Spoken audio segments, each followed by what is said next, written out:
Hey everyone, it's Reed here. Today we're going to do another solar introduction video. We're going to talk about vital components in your solar system. We're going to go over inverters. Now inverters can be, about this size. This is 700 watts. It's not very big and stuff like that, to massive. 1 second. To large, big, giant things that can run your whole house from one unit. Now, as you saw, there's a really big size difference there. There's also a really big output difference between what these things can run and do and everything like that. The other thing is like this little guy right here. Well, it's not super little. I've even got little tiny ones the size that you fit in like a cigarette lighter or power laptop while you're traveling around, stuff like that. But one of the things, big difference between this one and the really big one that was killing my back to lift up, well, this has no transformer in it. Okay, it doesn't have a big giant transformer in it. One down there, it has a big giant transformer. It's an isolation system. This is literally driven directly by MOSFETs. And there's some important difference in there. Now also on the output side, the IC that it makes can also be very different.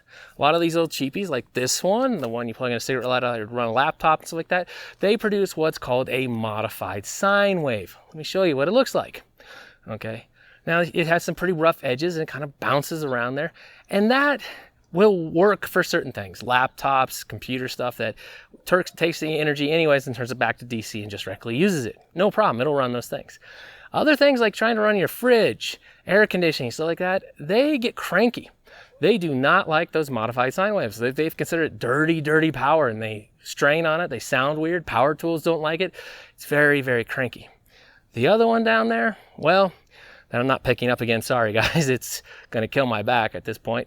Well, it produces a pure sine wave, just like the utility companies. It's exactly like what the utility company makes. It's very clean, very beautiful sine wave power. We'll show you a picture of sine wave moving along.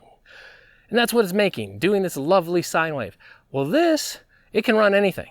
It can run your power tools flawlessly. It can run your air conditioning flawlessly. It can run your fridge and freezer with no problem, no worries, no wear and tear on it. Very good system.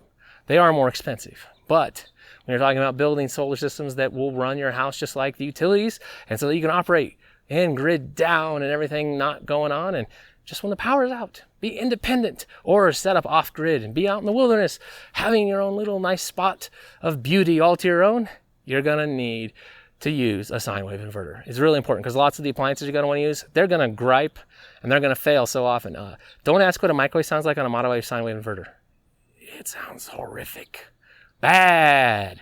That's pretty much what you're looking at in inverters. The output power, what kind of sine wave it produces. Pure sine wave, modified sine wave. If it can stack, you can put multiple units together to increase the power output, run bigger equipment, giant three-phase systems like a huge lathe if you've got a giant workshop or something like that. Sadly, not me yet. And then, of course, the other thing, though, we're dealing with on that is voltage. 12 volts, 24 volts, 48 volts, 60 volts, 384 volts. Yeah, there's a special one we'll cover later on that on the deep dive. And then, of course, whether or not the darn thing is safe. If this thing has a chance to kill you due to being a horrible, hideous design. Yes, there's one out there. I'm going to cover that one in the next video, I think, pretty soon because I want to get it out of the plate. And I've had some major disagreements with people because they want to buy on the cheap price and they don't realize what the heck they're doing because they have no idea what they're messing with here. But it's one of those ones that says, hey, it's a 3,000 watt pure sine wave inverter and it can be bought for $200, $300 and it's perfect. Oh yeah, this is great. And there's channels out there promoting this thing. And this thing is going to get you killed.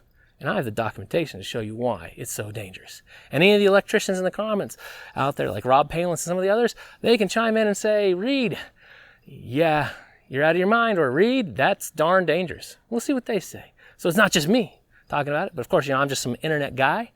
So I'm gonna give you resources and stuff to check out on that one. But that'll be coming up on the next thing when we do talk about inverters. Very soon, probably this week. But take care, everyone. This is Reed, out for now.